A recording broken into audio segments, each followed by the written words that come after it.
Can you imagine? I mean, my hair turning black a few hours before one of the most important performances of my life. I was freaking out. So what did you do? So we had to like dye it again, use 40 peroxide water. My scalp got really irritated, and a lot of stuff happened afterwards. Hi, I'm Shakira, and this is my Glamour Unfiltered. When you talk about the planet, we're facing so many issues that are so urgent. I don't have the luxury. I don't think that any of us has the luxury to say, oh no, I'm not going to participate in that cause, because I think that everyone who lives on this planet is directly affected by all those issues. It's been amazing to work with him on this. It's just, I love to see someone like him so committed and so determined and so passionate as well. I feel very humbled to be a part of a project that is really trying to encourage people all over the world to do their best, to really come up with the most innovative ideas to preserve this planet, to clean our air, to revive our oceans, things that are just so urgent. And he's one of the people who are really aware of this and how imminent and how necessary it is that we all work together, that we all collaborate and cooperate as a collective in order to really achieve results. My children have actually been the reason why I wanted to sign on for this. Seeing them so worried, so concerned about the planet and how they can make this a better place, it has been so inspiring to me as a mother.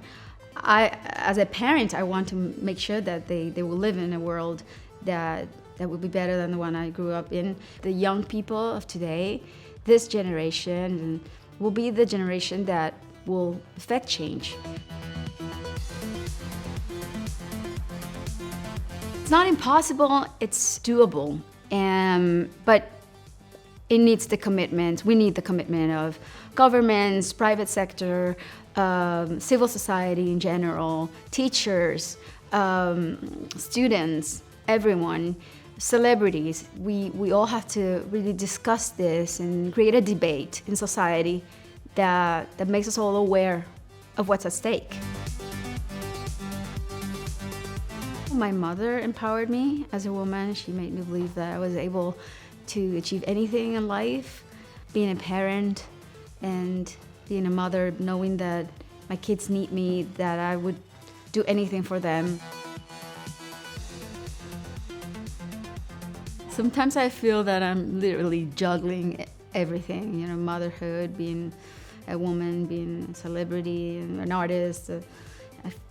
Always feeling that one of the apples is about to drop. But I managed to do it like every other woman in the world who is also working and raising children. And I mean, it's something that only women can do. We can do it all. We can multitask, something that men can't do. They can't chew gum and cross the street. Not at the same time.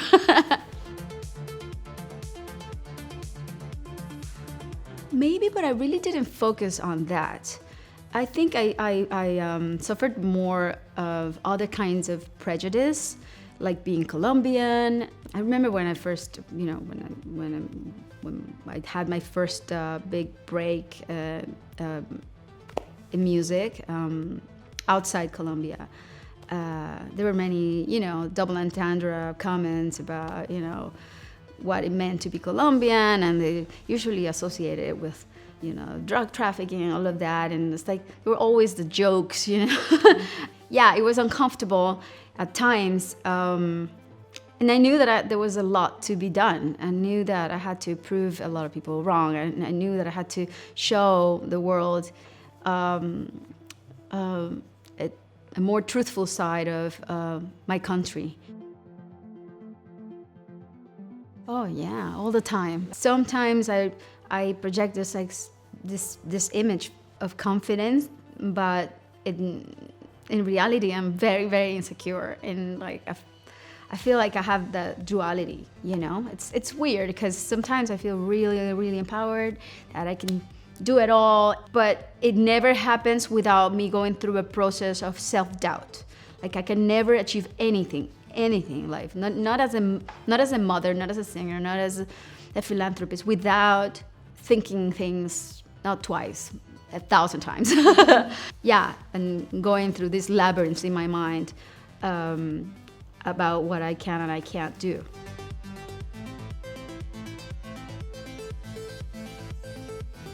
I think that I've been pursuing making a song like this for a while already, and when it started to happen, I was like, yeah, I instantly recognized that this was what I was looking for, and it just happened organically, so quickly. We were writing that song in less than a few hours, and after a couple of days, we had it all produced and almost done, and I wanted to release it as fast as possible.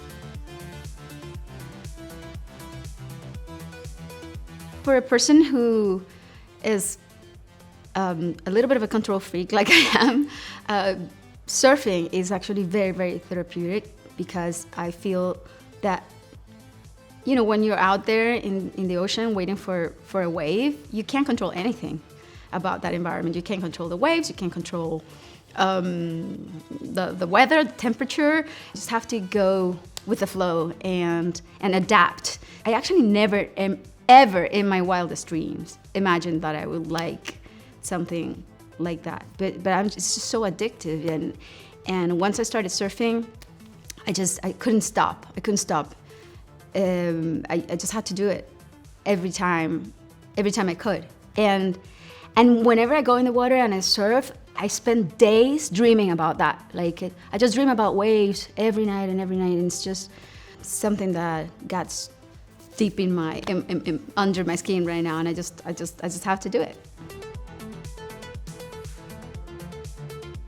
Yeah, I tend to forget about it, but yes, I am a wag. In fact, I'm very proud to say so. I don't know. My hair has gone through so much. It's the biggest source of suffering in my life. Like I cannot even begin to tell you the things that happened to me only happened to me and my hair. Like even like my hairstylist, and I've had a few. They're like, "Oh, your hair has a mind on its own. Your hair does things." Like if I only told you what happened to me like one night before the Super Bowl. I was dyeing my hair with the exact same hair dye that I use every time. And that night, my hair decided to turn black. So it just went black. It was my birthday. It was like almost midnight. And of course, the next day I had to be up and ready and perfect and fresh. And I had my beauty sleep and all of that. But no, of course, that didn't happen to me, because there had to be some kind of drama, especially before the Super Bowl. My hair just reacts on, in different ways every time. It has a mind on its own.